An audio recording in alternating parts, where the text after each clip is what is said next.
అండి, this doctor P Ravikiran, general physician and diabetologist at Tonus robotics hospital Champapet. ఇవాళ మనతో పాటు రఘుపతి రెడ్డి గారు ఉన్నారు. పేషెంట్ మన దగ్గరకు వచ్చినప్పుడు severe cough, chest pain and ఆయాసంతో వచ్చారు. గ్రేడ్ 3 టు గ్రేడ్ 4 ఎస్ఓబితో మన దగ్గర రావడం జరిగింది. వచ్చినప్పుడు మనం బేసిక్ ఎవాల్యుయేషన్ చేసుకున్నప్పుడు లంగ్లో pneumonia, community acquired pneumonia with type 1 respiratory failure కండిషన్తో మన దగ్గరకు వచ్చారు. వచ్చిన తర్వాత మనం ప్రాంప్ట్గా డయాగ్నోస్ చేసి ట్రీట్మెంట్ స్టార్ట్ చేసిన తర్వాత పేషెంట్ చాలా మంచిగా ఇంప్రూవ్ అయ్యి డిశ్చార్జ్ అవుతున్నారు. పేషెంట్ మాటల్లో తన ఎక్స్పీరియన్స్ ఎలా ఉందో తెలుసుకుందాం. రఘుపతి రెడ్డి గారు, వచ్చినప్పుడు ఏ ప్రాబ్లంతో వచ్చారండి? ఫీవర్ వచ్చింది సార్, బాగా ఫీవర్, బ్యాక్ సైడ్ పెయిన్.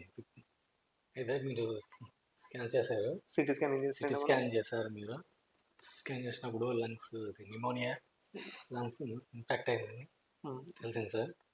మీ ట్రీట్మెంట్ కూడా చాలా బాగుంది సార్. మాకు ఎస్పెషల్లీ మీ ట్రీట్మెంట్ సార్, మాకు పైన ఐసీయూలో కూడా మీరు బాగా ట్రీట్మెంట్ చేశారు సార్. హాస్పిటల్లో స్టే ఎలా అనిపించింది? బాగుంది సార్. హాస్పిటల్ ఇంట్లో స్టాఫ్ కూడా బాగుంది సార్. ఈ ట్రీట్మెంట్ చాలా నచ్చింది సార్. ఈలోపు నేను తొందరగా క్యూర్ అయిపోతున్నాను సార్. అయితే పేషెంట్ వచ్చినప్పుడు రూమ్ ఎయిర్లో స్టాట్స్ 88-89% మెయింటైన్ అవుతుంటే మనం అడ్మిట్ చేసుకొని వెంటిలేటర్ కానివ్వండి, సిపాప్ కానీ అవసరం లేకుండా కన్జర్వేటివ్గా మేనేజ్ చేసుకొని ఇంప్రూవ్ చేసుకుంటాం. ఇలా పేషెంట్ డిశ్చార్జ్ అవుతున్నాడు. Next 1 to 2 weeks follow up తర్వాత he will be completely alright. ఇప్పుడు ఆల్రెడీ తన రూమ్ ఎయిర్లో తన SpO2 టెంపరేచర్ 94-95 దాకా మెయింటైన్ అవుతుంది. ఆక్సిజన్ అవసరం లేకుండా he's doing good.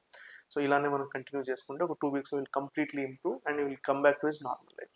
So within the 5 days, we made sure that the patient improves and comes back to his normal life. Thank you. Thank you, sir. Thank you.